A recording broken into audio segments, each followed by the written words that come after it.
Jason Manford. Oh! Sheffield! Yes!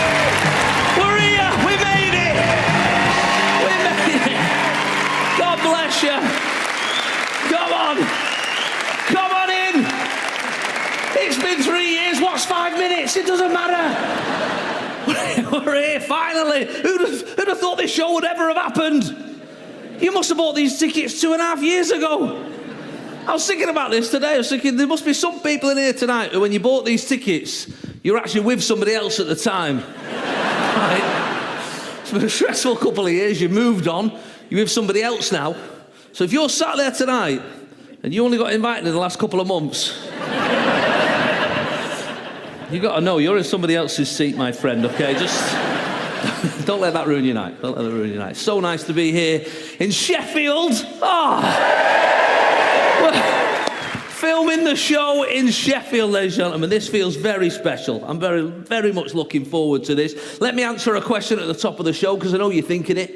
It's the way British people think when they come out.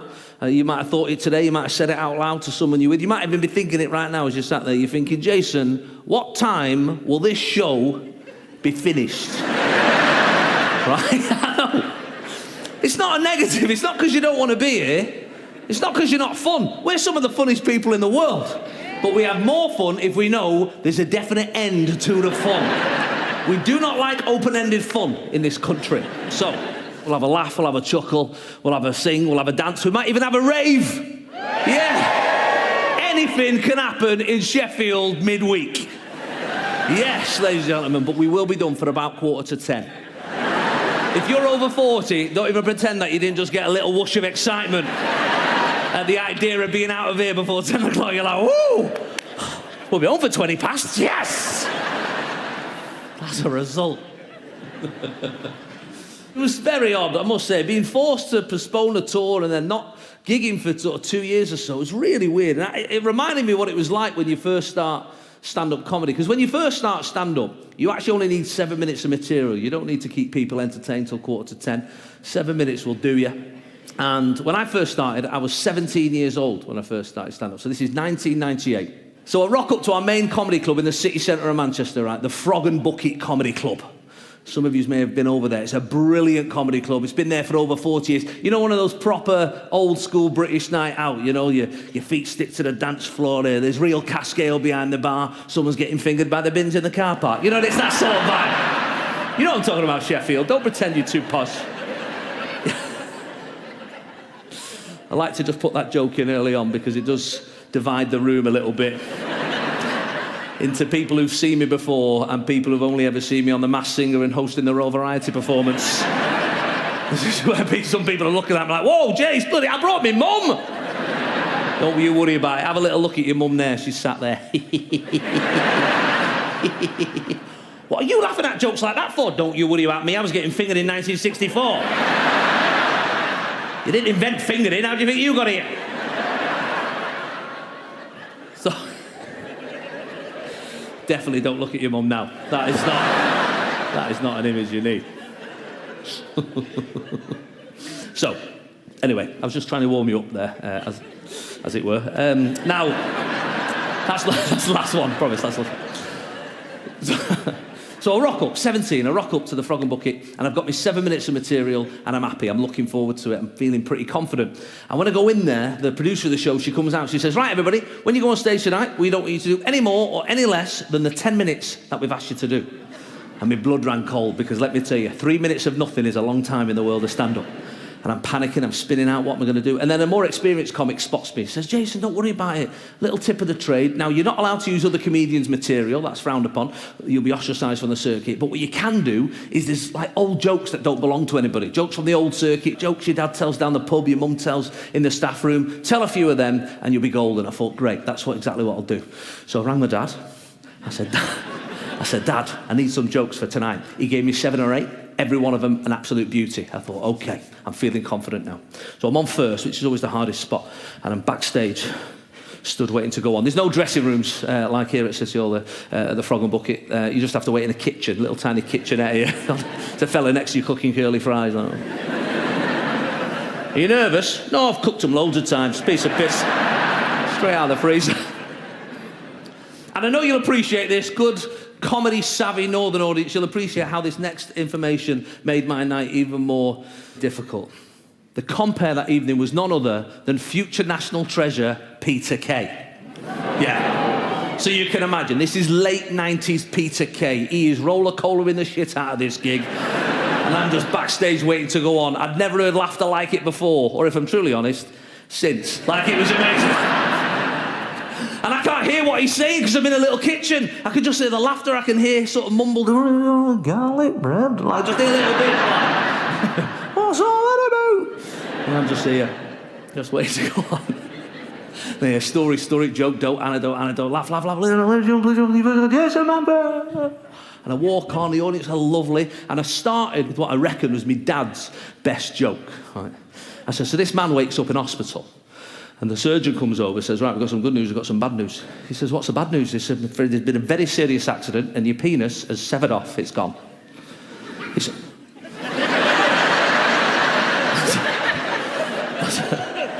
that is not the funny bit, love. That's a really serious accident. I don't know who's hurt you, but you need to speak to a counsellor maybe or something like that. I've done 200 shows, nobody's ever laughed at that. It was a proper evil, like, So, he said, it's gone.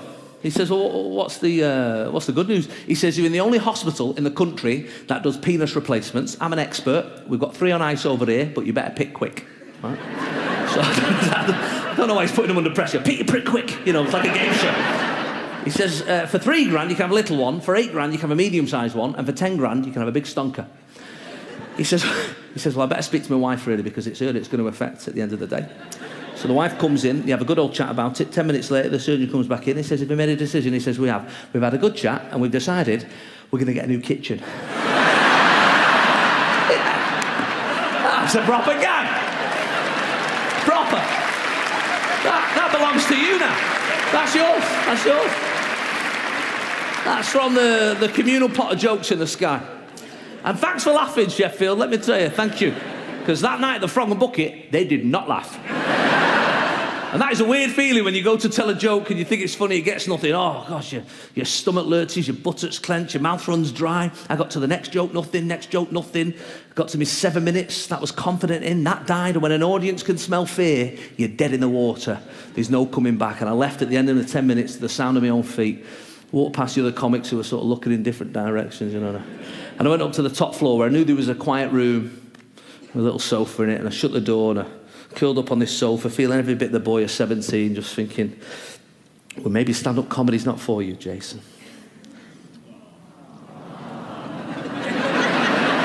What was that?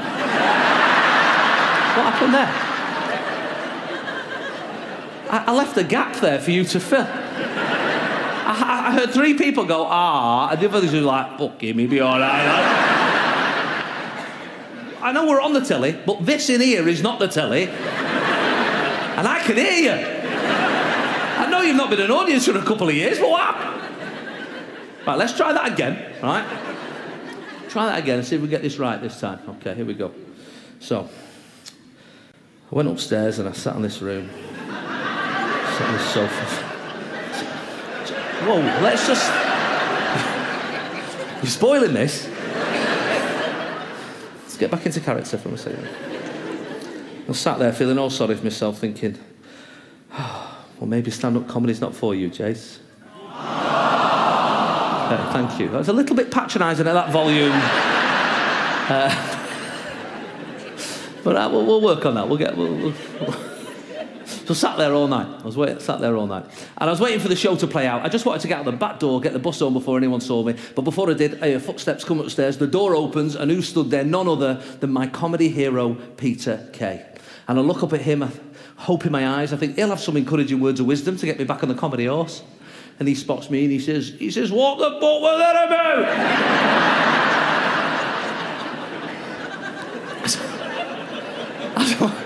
What do you mean you said that out there, son? What are you playing at? I said, Peter, I don't know what happened. I thought that surgeon joke was a really funny joke. He said, it is a funny joke, but I just told it before you came on. Oh, even now, the cringe that it leaves me with. Because what were the audience thinking? That's what I think to myself late at night. I think, what was the audience thinking? The only logical explanation for them that night was they were thinking, as they heard this joke a second time in as many minutes, they must have been thinking to themselves, this lad is so young and new at stand-up. He's just seen Peter Kay tell that joke. And he's thought to himself, that went well. I might tell it myself. And I got home that night, my dad had waited up for us. How did it go, lad? I said, Dad, it didn't go well, to be honest. He said, what are you talking about? That surgeon joke's a cracker. Gets a laugh every time. I said, not every time, the first time and then none other times. That's what we learned tonight. He said, what happened? I said, Peter Kay told it, Dad. Then he introduced me. I'd not heard him. I told the exact same joke. He went, oh, God, that's awful. I was wondering where I'd heard it. So it can go wrong. It can go wrong. But it was tough. It was tough over lockdown for a lot of people in the entertainment industry. There was no gigs, you know. So I sat around twiddling my thumbs for ages. And then out of nowhere, a mate of mine rang me up. This is like the June of 2020. He says, Jason, I've got a gig for you. I said, how have you got a gig? I've just delayed my whole tour. Is it illegal? Is it a speakeasy? Is it a Downing Street work event? Like, how have you managed to? Yeah. I said, how have you managed to put a gig on? He said, it's a drive-in comedy gig. I said, I'll do it. But what I should have said is, what's that? Because what it was a disaster, Sheffield. That's what it was. Picture this. This is North London, Brent Cross Shopping Centre, in the car park of a John Lewis.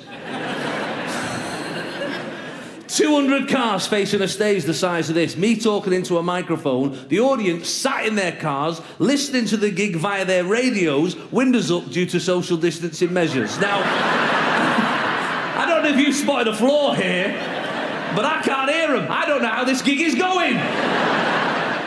But they've told the audience, instead of laughing, beep your horn instead.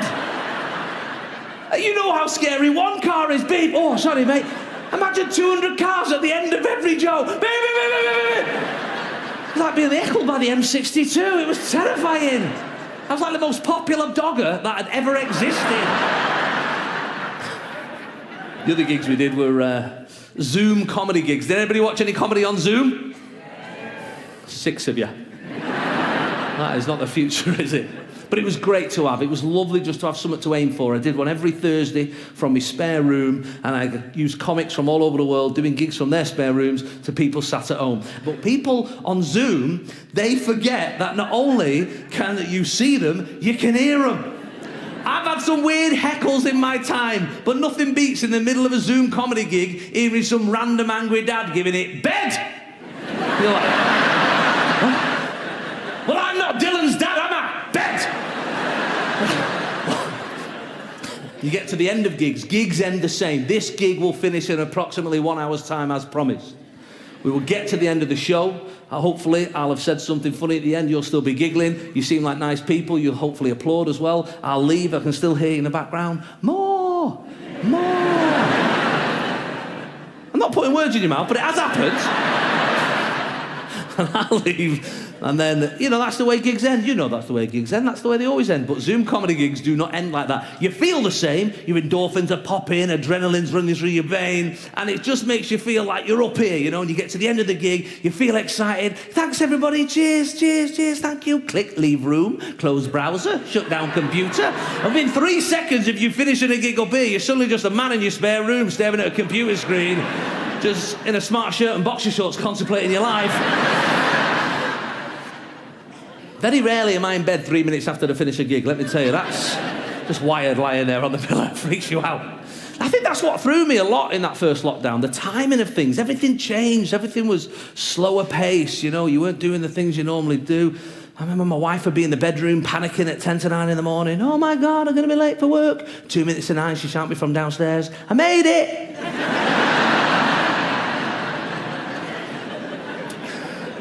That was a little joke she did every morning for 14 months. So I asked actually got a job. I ended up getting a job in lockdown. I became a volunteer driver in my little community, taking the elderly and the vulnerable to their appointments. Now, thank you. That's very nice of you to give me that applause, but I must stop you. I must stop you giving me a full applause there, because I know I was not volunteering for the right reasons. Even now, people come up to me in the street, "Oh, Jace, I heard what you did in lockdown, that volunteer driving. What a lovely thing you did. Well done, mate. That's great, that. Nice one. What a really nice thing to do, taking all those old ladies to their appointments." And inside, I know I'm a fraud, right? Because I wasn't volunteering for the correct reasons. You're supposed to be selfless, but I was volunteering for myself. I had a choice every morning. Do you want to teach your children geography or take Mavis? I'll take Mavis to the chiropodist, let me tell you, I was out of there. I was out of there. These old ladies are getting 80, 90 years old, you know, the husbands had passed on, they were not seen or spoke to anybody for 7, 8 weeks. They get in the back of my car with a little bag. "Oh, this is a nice car. Thanks so much for picking me up. It's really nice." I go, "Shh, shh, shh, shh, shh, shh." This is my time, Barbara.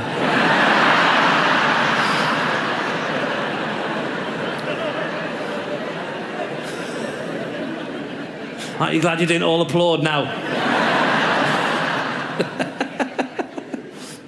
What I realised during lockdown is that relationships are not designed for 24/7. Is that fair to say? Yeah. I think a lot of people struggle. Give me a cheer if you're in a relationship. Yeah. Give me a cheer if you agree with that statement. No, says one man. No! I don't know what he's talking about, love. Oh, I've loved it. Fair play, mate. I understand what's going on there.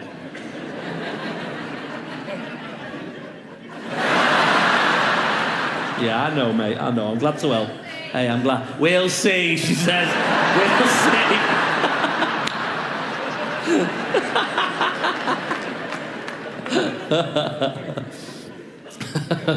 But it was tough. All that whole time was tough for a lot of people. You know, I've asked on tour, I've asked online, what was the one thing that was suddenly annoying you about your partner that you'd never noticed before? You know what the number one answer was?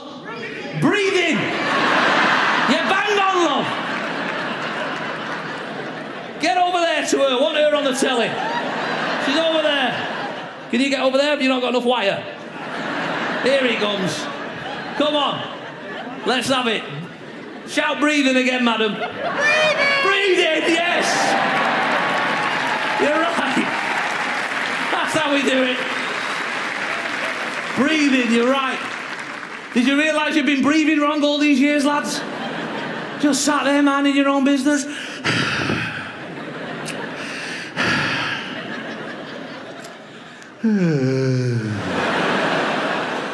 Have you got to breathe like that?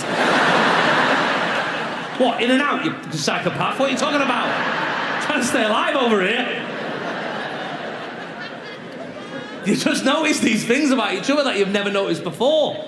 Me and my wife don't really argue, you know. She's got a proper job. She's exec TV producer. She makes great telly. Black Mirror for Netflix, The Split for BBC. She's in charge of millions of pounds of other people's money. She's in charge of hundreds of people. Suddenly, all that was taken away. Me and her ended up in an argument about whether a duvet was perfectly square or ever so slightly rectangular. Full on 3 hours right in each other's face. Measuring tape came out from the shed. I had to go for a walk to calm down. She called me a king-sized prick out the window in front of the neighbours. It was not a compliment in that context. It is rectangle, by the way. I know you're thinking it. It's rectangle. Your double, that's a square. All the others, they're rectangles. I realise that's not a joke, but it just stopped me getting twittered to death on the way home. People tell me that I didn't tell them what it was. So many weird moments, so many things. This is what I learned, and I want to pass this on to you now, okay? This is information from me to you. Anybody who lives with a man, let me tell you this, okay? Men are not as bright as you think we are. We're not thick, our brains don't work the same thing. People are obsessed with men and women being the same. We're still allowed to be different, okay? And there's a lot of things that are different between us. We don't see the things that you see, ladies. We don't notice the things. We're trying our best. If you have a job in the house that needs doing that you do not want to do yourself, please give that man full and clear instruction. Treat him like he's learning English as a second language. Don't give him clues, don't give him hints. Stop looking at it and tutting. Just tell him. And when he finishes a game of FIFA, he'll do it. Right? I tell you, stop leaving shit at the bottom of the stairs thinking we'll see it and take it up, because we won't. Our fathers didn't, our grandfathers didn't, we won't. We just see it on the foot, we step over it, someone's going to break their neck on that. No, we don't even register that it's a job that needs doing. I can't be the only man in this room who stepped over a basket of laundry at the bottom of the stairs, got to his bedroom, opened his wardrobe and gone, I've got nothing to wear here. We just don't connect the dots.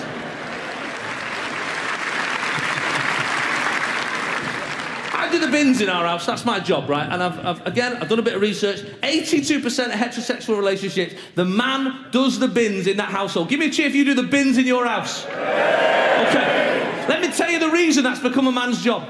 Because you can't mess it up. You can't mess it up, that's why it's been given to us. The worst that can become is still a bag of shit. That's why we have that job. But if I don't empty those bins in what my wife deems an acceptable amount of time, do you think she does it herself? No. Do you think she lets me know about it? No, what she does is she starts to pile stuff on top of the bin. Just over a couple of days, like a passive-aggressive Jenga, just up the side of the kitchen wall. And she's thinking, he'll see this and he'll realise, bin needs doing. But as every man in this room knows, that's not how our brain is wired. We see that situation, we think to ourselves, we're going to need a bigger bin here. We are a 2-bin family, I've been saying it for years. I do the washing up, that's become my job, and I like it. I like the washing up. After the arguments with the kids over dinner, it's a little bit of me time, you know. And I've got a system, I've got my system, the way I like to wash up. I use red hot water, no cold, loads of fairy liquid. I like loads of bubbles, right here. And then I leave it to soak, right, a little bit. Just, look, I know this can divide a room. I can see I've lost some of you already, but I can see some fellas looking at me like, solidarity, Jace.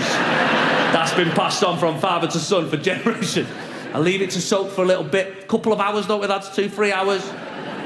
Then we go to bed, don't we? Go to bed, have a little... And that's where the real magic happens, because in the morning, 9 times out of 10, that's been finished and put away. And that's been working for years. But suddenly, it was getting looked at, scrutinised. These jobs that I've been doing for ages was suddenly a big problem. I don't mention anything in our house that I don't agree with. And there has actually been a thing that's been annoying me about my wife for a few years, right? But I've never mentioned I've been busy, and I've been busy. But all of a sudden, I've not been busy. And this certain day, my brain went, let's say it today, see what happens. Now, it involves tea, making of tea. And you're going to agree with me for a part of this story. There's a discrepancy in our house. When I make a cup of tea, I will 100% of the time also make my wife a cup of tea. I make all the adults in the house a cup of tea. That's just the way I've been brought up, right? I don't even ask her if she wants one. I just make sure that she's got one. I go up to her office, pop it on the desk. I don't ever wait for a thank you. Off I go. My wife, however, the first time I realise she's made herself a cup of tea is when she's walking past the living room door with it. Yes. She's what's known as a solo brewer. Have we got any solo brewers in the room? Feel free to grass them up. We got any solo brewers? Yeah. Solo brewers knocking around the room. It's anti-British, that's what it is. Now, my wife, there, with a 1 cup of tea. She comes into the living room this particular day. I'm just sat in the corner, just parched. Right?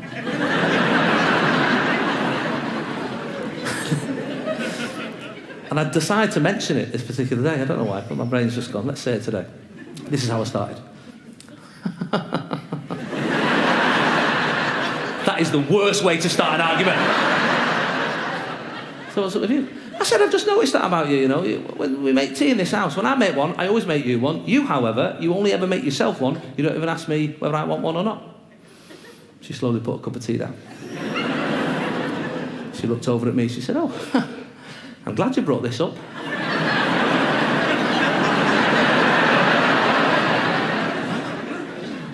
I said, what do you mean? She said, I've got 5-minute break between meetings. I'm stressed out, you know. I come down here to make myself a cup of tea. I come in here and you've got a face on you, sulking. because I've not also made you a cup of tea. I said, well, you could just make me one. She says, I don't want to make you a cup of tea. She said, you don't drink as much tea as me. I drink 10 to 12 cups a day. You drink 1 or 2, and even then you only drink it because you've seen other adults do it and you think that's what you should do. You don't even really like tea. You'd rather have a glass of Vimto, and I'm not making you one of them. She said, and another thing. I was like, how has this happened here? This was my argument. She said, the odd time I do make you a cup of tea, you only ever drink half a cup. And I'm always finding half a cup of teas all over this bastard house. I said, I'm sorry.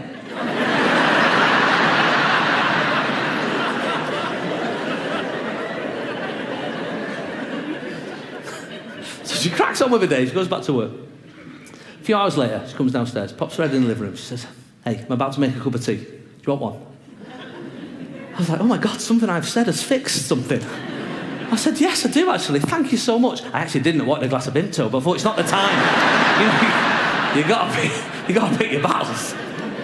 Now what I didn't realise, Sheffield, was she'd formulated a little prank in her mind, and off she went to the kitchen, she popped the kettle on, and she made me half a cup of tea, that's right. I actually heard some women finish my sentence off for me there. That's how quick women's brains are. They're already a step ahead. There's still blokes looking at me going, what's the twist? What's the twist here? Let's go. She made me half a cup of tea. And she'd come in, all brimming with smugness. Passed it to me. I'm still in this moment of like, oh, thank you very much. And off she went to work, giggling to herself. And I watched it for about 20 seconds or so before eventually just leaving it on the side. I'm not drinking it. I will not be patronised in my own house. And that evening when she found it on the side, oh, she was livid. I heard her shout at me, why didn't you drink your half a cup of tea? You only ever drink half a cup of tea. I said, I like the top half, smart ass. This is where we got to. This is what we were forced into with that bloody stressful lockdown. Do you remember that time in our lives when we were allowed out for an hour's exercise a day? Do you remember that? Well, we lived through that. We were allowed out for 1 hour's exercise a day. And half the country were living only an hour, and the other half, is it compulsory? Split right down the middle. And I had a mate come up to us, right? Well, he's actually my brother's friend from the gym. I was walking through my village, I had my little mask on, right? And he's like in his early 20s, this lad, Dean, he's called. And he spots me with my mask on, right? He's like shouting at me, oh, Jace, this is like 2 or 3 months in. He's like, Jace, you all right, mate? How's it going? I said, all right, Dean. And he comes over. But as he comes over, I can see a little smirk go across his face as he spots my mask, right? I'm not asked if he's got one on or not, but he's already sort of judging me a little bit, you know, like I'm a sheep following the crowd. And he looks at me and he goes, all right, mate, what you wearing that for? I said, oh my God, Dean, there's been a pandemic, it's been on the news. That's why all the shops are shut. What a bloody way to find out. He did not appreciate my sarcasm. He said, no, I know about that, but what are you wearing a mask for? They don't even do anything. And I gave him my honest answer. I thought it then, and I still think it now. I've never said it on telly before, because I know I'll get shit from both sides. I'm prepared to tell you tonight, this is what I think. He said, why are you wearing a mask? And I gave him my honest answer when I said, I don't know.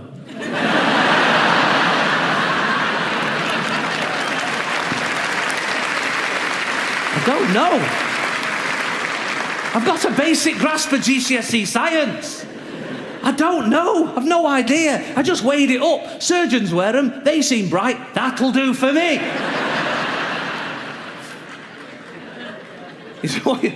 He said, they don't even do anything. They don't even do anything. I said, I don't know. He said, all right, explain this then.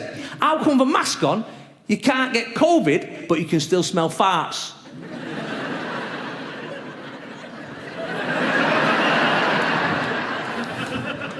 I thought, hang on a minute here. He's only cracked the case wide open for me, you know. Somebody needs to let Dean into one of those press conferences quickly.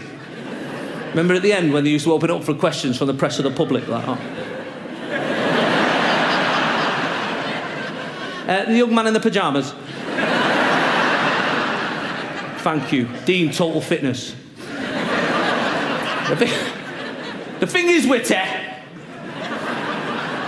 how come a mask on you can't get COVID yet, but you can still smell farts and that? And all the other press and the experts would be like, it's a good question, actually, it's good. It's about time someone was tackling the big issues, you know.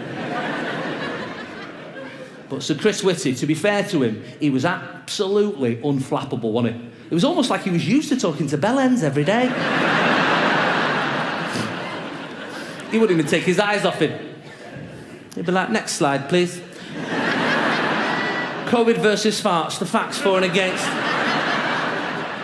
As you can see here, Dean, the COVID particle is much bigger than the fart particle.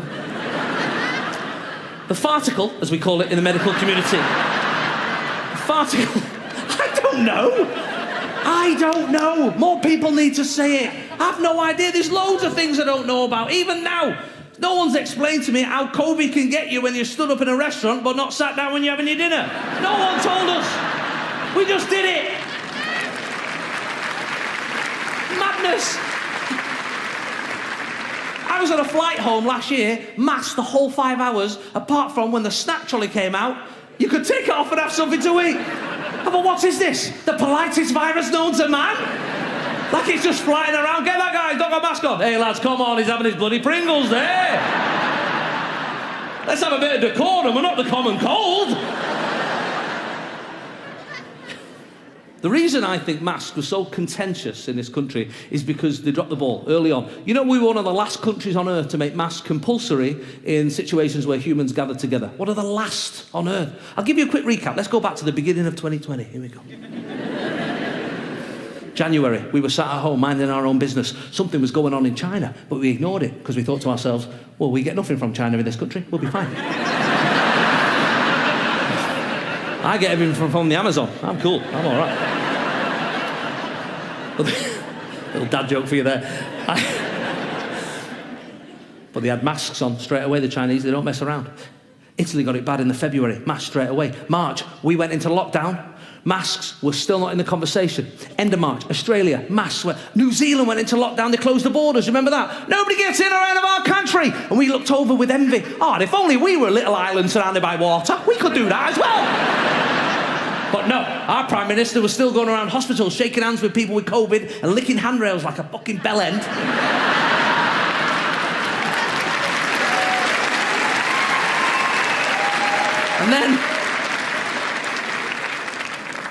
And then April, he got COVID. How? I don't know, it's a mystery. May, we came out of lockdown for a little bit, all of us apart from Leicester, but we said nothing because we're not Leicester, so fuck 'em. That's what we did. Geographical tribalism kicked off. Well, you better sit over there, Leicester, and have a little think about what you did.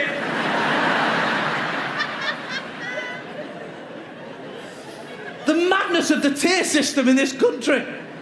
The madness of it. They managed to convince 70 million people that COVID knows your fucking postcode. And we just... You know, well, who knows if you're having your dinner or not, doesn't it? 3 streets away, dogs could get haircuts and you weren't allowed.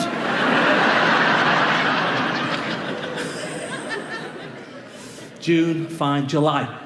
Somebody popped on the telly in July. They said, right, we've been having a look at these masks, right?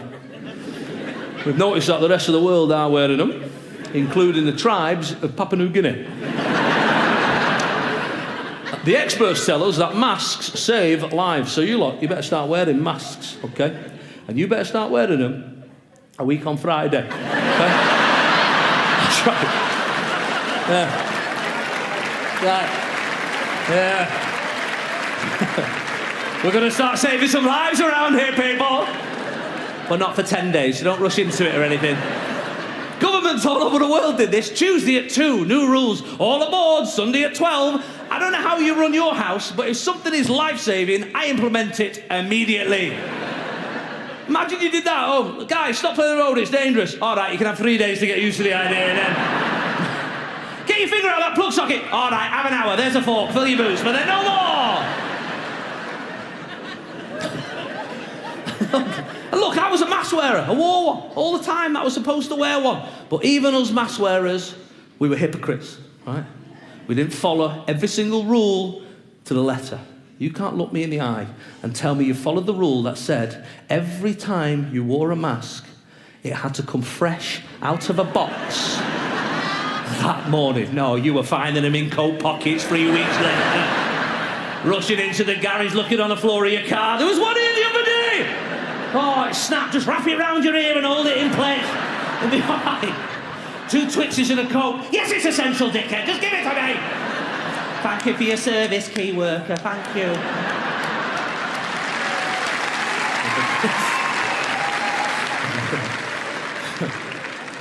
The vaccine, I was naive about the vaccine. I did not see people getting upset about a vaccine. I just thought people would be like, oh, it's here. But no, people getting upset about it. An uncle of mine, alcoholic, he's drank every day since he was 13, suddenly really bothered about what was going into his system. It was incredible. It's like a new man. You better watch that, Jace. You don't even know what's in it. I was like, I've been giving my children Calpol for 12 years. I've never once looked at the ingredients on the back of that bottle. That pink magic could come straight out of a pig's arse, right into her mouth. But her ear rate's gone and she's asleep. Thanks, science. That'll do for me. Well, look, I understand. People have got different opinions on those huge issues. But I think we can all agree that some of the language used was out of order, okay? Especially right at the beginning. All our lives as human beings, we've been told that we're unique, we're special, we're one of a kind, there's no one else on earth like you. And out of nowhere, somebody popped on telly, said, right, you're all one of 3. You're either frontline, key worker, or, and what a way to find out, you are non-essential. Wow. Wow, that was the best phrase you could come up with, was it, to describe the bulk of society? Non-essential, huh? What was fucking useless? Taken, was it? I'm a comedian. How can comedians be non-essential? All these years you've been saying laughter's the best medicine, you fucking liars! Non-essential. Where are my non-essential brothers and sisters? Got some here on the front row. Oh, I've got a bank of non-essentials. So what job do you do, sir? A technical architect. So it's non-essential. What sort of stuff do you draw and make? Like, oh, so you make software, but you still call yourself an architect, yeah? Whatever says on your door, sir, that's what you are. That's cool. What about frontline? We got any frontline staff in? Got some. We got one right in the middle there. Can you see this lady? Here we go. Put your hand up there, yo. What's your name, madam? Lucy. Lucy, what do you do? I'm a nurse. Proper frontline. Don't applaud her. She's had enough applause, this lady. Every bastard Thursday. It's fine. We made her rainbows and sent her a pay rise. She's fine.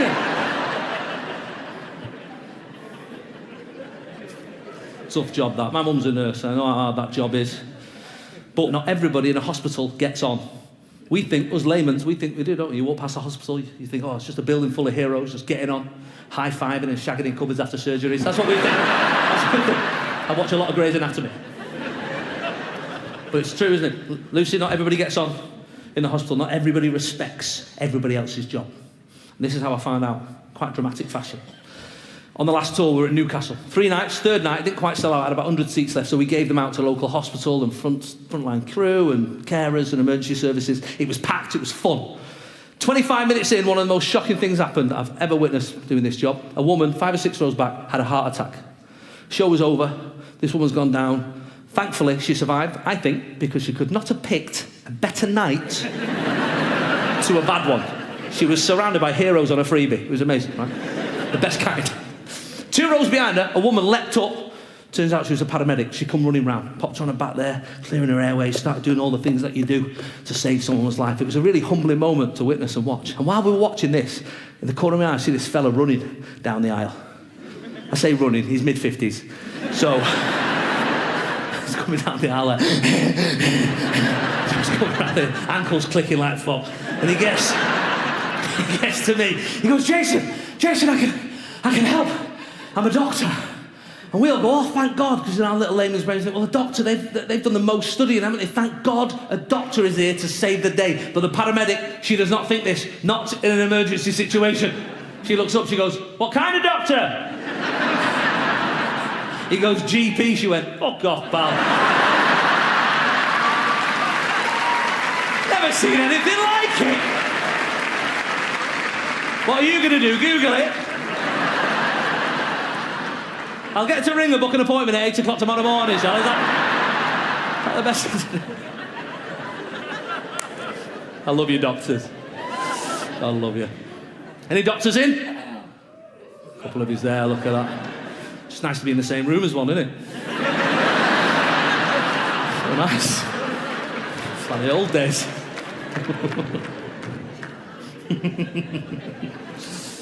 So we've got frontline, what about key workers? We've got the key workers. Where are the key workers? Yeah, we've got some key workers. What do you do, fella? A teacher. A teacher! Yes to the teachers. Where are my teacher friends? Give us a cheer, teachers.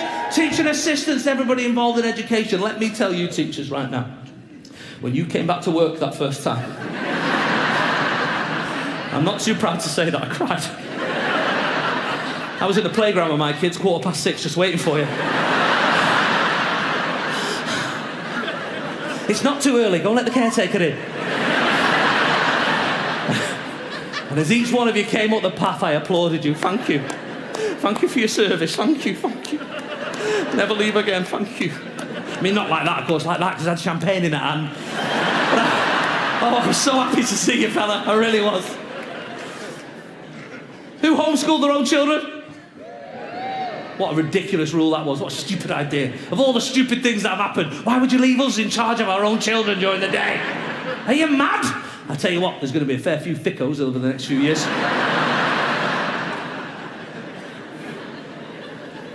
Did not enjoy the homeschooling situation. And look, teachers, what's your name, fella? Greg, nice to meet you, Greg. What age group do you teach? Secondary. Secondary, right, so the ones that can have you in a fight, yeah. That's proper teaching. I don't know how you do it, Greg, I don't, mate. But you know what, Greg, and I speak on behalf of all the homeschooling parents in this room, obviously, we were only doing your job for you for a few months, you know, and I wouldn't want to patronise you with saying that maybe I learnt some stuff that when we did it, that might be able to help you guys in your profession, you know. But, you know, just fresh eyes, innit? Fresh eyes. Nobody's doubting your intelligence, your passion, the patience, the fact that you're shaping our children's lives for a better future. But I think I do speak on behalf of all the homeschooling parents when I say, we don't know what you're doing to drag it out to R3. I mean, try as we might, we were done for 11:10 in our house. We were on the trampoline by 3:30, Greg. So look, I'm not saying any way is better. Just saying it's worth thinking about, certainly worth slipping into a discussion at one of your next teacher training days, okay? All right. Teachers have my absolute respect, I'm telling you that. That was hard going. I've never felt as thick in all of my life as when I was homeschooling my own children. And I once got knocked out tipping point by Debbie McGee, so I've had my low moments. Yeah.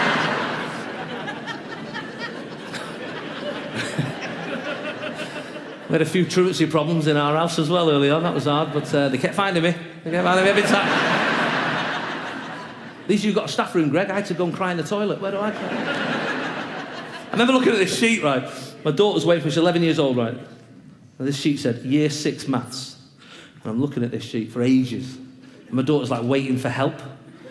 My face is obviously like quizzical, but in my brain it's just, you know that monkey with the brass?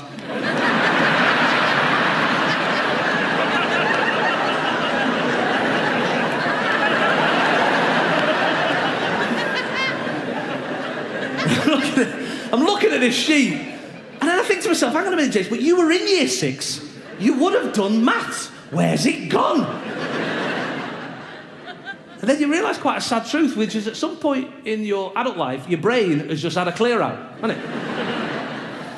The foreman of your brain's come down to the warehouse of your mind to have a stock check, see what's being used and utilised on a regular basis. What's that on that shelf there, lads? That's photosynthesis, sir. Yeah, we'll get rid of that. We don't need that anymore, do we? What's behind it? Pythagoras, get rid of that. And, well, you may as well take Romans and Oxbow Lakes while you're going. Off you pop. There you go. Sir, I've got all the lyrics to the Fresh Prince of Bel-Air theme tune. Put them in the vault. We don't know when we're going to need them. Put them in. Don't drop a word. Put them on that top shelf there with songs from adverts and registration plates of cars you don't own anymore. That's the sort of shit we need to remember forever. That's the sort of stuff we need to remember forever.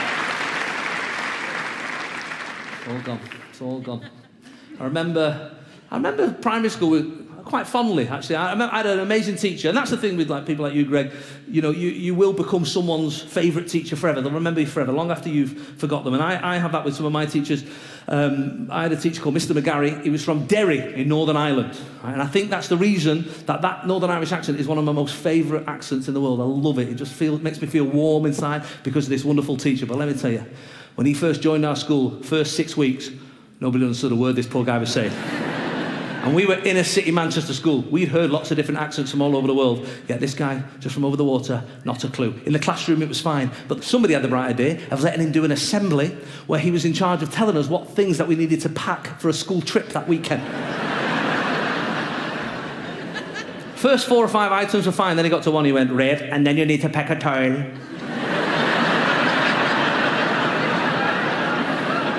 Just 800 black faces like... Pack a towel, you need to pack a towel.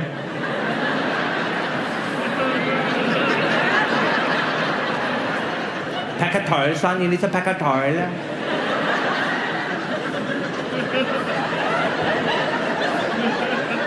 Can you say it slower?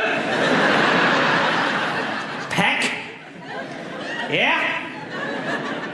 Towel, pack a towel. Even some of the teachers like, I've got the list, I don't know what he's bloody saying here. Like. And then he was getting more angry, like the more we weren't understanding. Pack a towel here, eh? If you have a shower, you need a towel. A what? A shower! A shower! Is he having a stroke or something? I don't know what's happening here. A shower, a towel, eh? A towel, a towel, a towel, a towel, a towel. Whoa, we're only 8. Mr. Coffee, lad. 150 kids went on that trip, not one was brought a towel. It was chaos. I remember assemblies, though. They were a lovely time. What a great way to start the day. Sat on the floor with your mates, singing your little heart out. Lovely. And it makes me think now, in this modern day, when we're thinking about people's mental health, especially in the workplace, why haven't people implemented this at work? How good would it be if you got into work Monday morning and your boss just met you at the door? Hey everybody, back room, carpet time.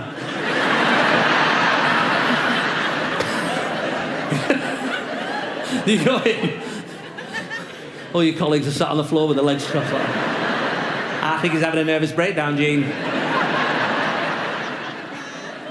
Your boss comes in a few minutes later with a little guitar. He's got the whole world in his hands. He's got the whole wide world in his hands. He's got the whole world in his hands. He's got the whole world in his hands. Hey, that was sounding good, you know. You know what's amazing there? From the second I stopped singing and you joined in, not a second's hesitation. Some of you have not sang that song for 20, 30, 40 odd years, and yet there it was, front and centre, locked and loaded, ready to go at a moment's notice. Algebra, nowhere to be fucking seen!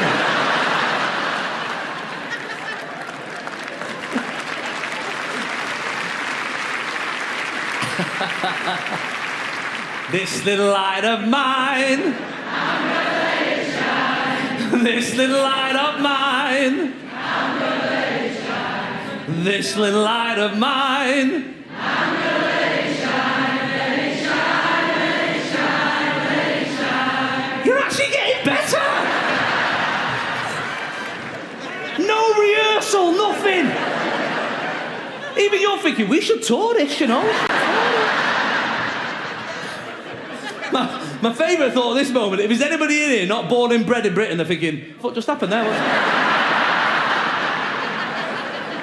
What's happened here? Is this some sort of cult? How do you all know this guy's songs?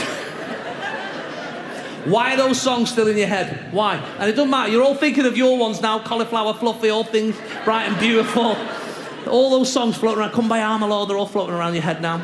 Why are they still in your head? One very simple reason. Every single one of them, bar none, is an absolute tune. That's right. You don't last that many years in the hearts and minds of strangers without being a total tune. And that makes me think, how come no modern day DJ has remixed them into club anthems? How good would that be?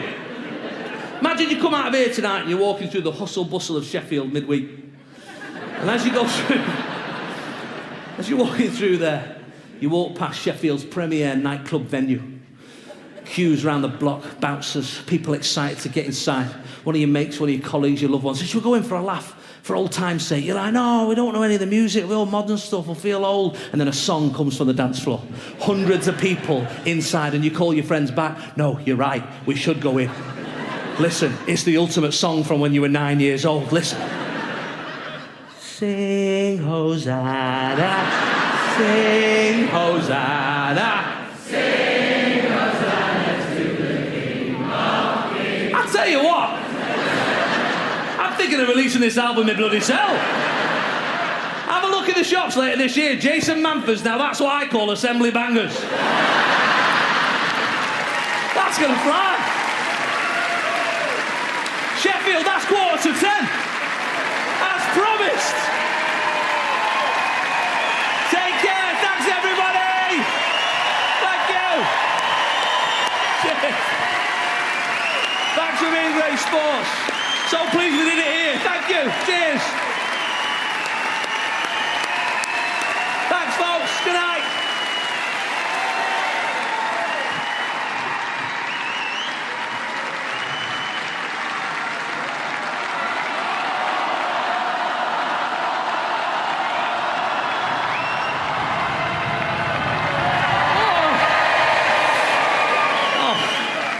Forgot my water.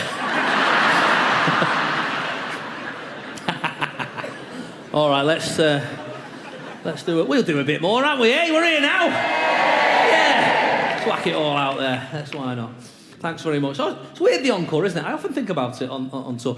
How weird the encore is as just a thing, as an entity that happens, right? But obviously, my job here in the business of show, it's a compliment. It means that you've had a nice time and I've enjoyed your company, and that's why you get one. But imagine how annoying it would be at your work. Imagine,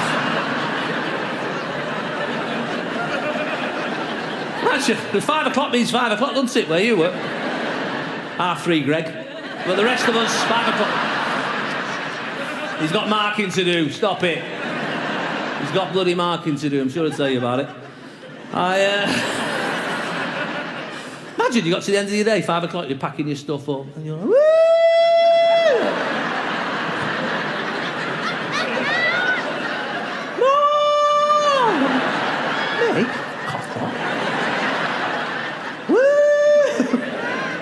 Go on then, I'll do another 5 minutes.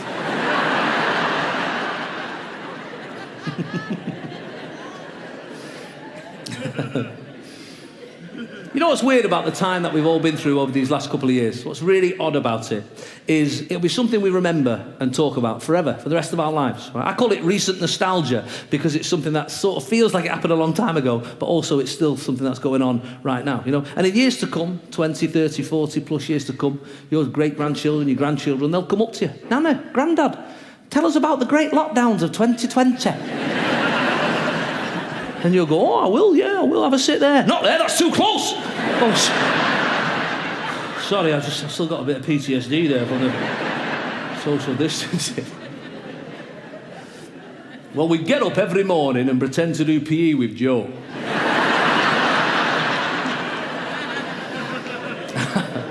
And after a quick breakfast pipe, off we'd go. Off we'd go, and we'd queue up outside the supermarket like it was a Ministry of Sound. It was bouncers at Tesco. It was mad. They tried to implement a one-way system in many of the supermarkets, but people's shopping habits. They were hardwired. We couldn't change our ways. We put arrows on the floor. Every so often you see a fella crying because he'd missed milk. He'd have to go all the way around like he missed a junction on the motorway. It was chaos, really. Then we come home, we've been making banana bread, every one of us. We made banana bread. What's banana bread, Grandad? Nobody knows. Nobody knows. Nobody knows where the idea came from or where it went. We all just made it, and then one day, none of us ever made it ever again. It's weird. Weird. Once a fortnight, we go out foraging for pasta and flour. I hear talk of self-raising in the next village.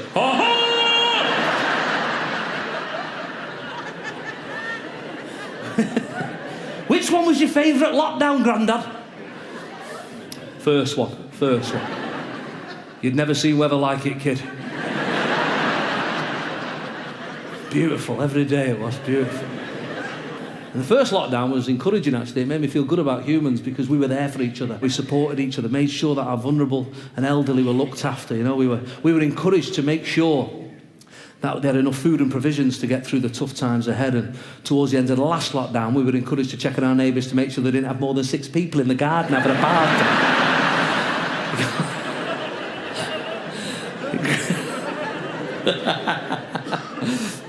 Ladies and gentlemen, thanks so much for coming out tonight. I hope you enjoyed yourself.